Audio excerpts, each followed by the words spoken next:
Yeah, so there's a lot for sale. Total area of 3.6 hectare.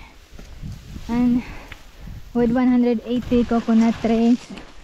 It's titled, it's 30 minutes drive from the national highway. You don't need to worry on the right of way because it's already settled.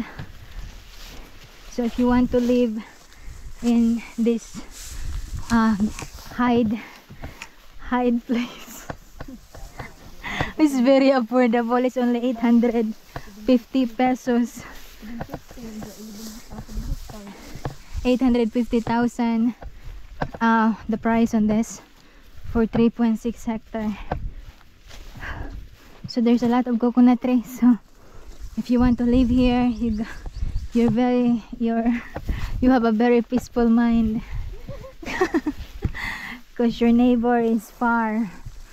It's in the downhill. So to those who are looking for peaceful ambience, all you're gonna hear is the sounds of the birds, the sounds of the leaves. This is a perfect paradise. Ay naman tubig! Nanggangis. Tutok.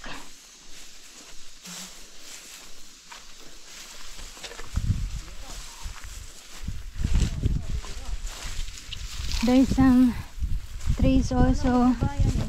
Mangyom, chimelina. Ha? Ay, man tubig. Ambot niya.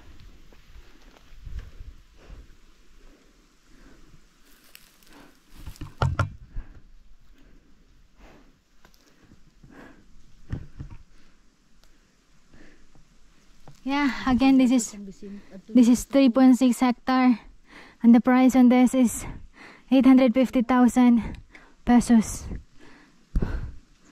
It's a very good exercise.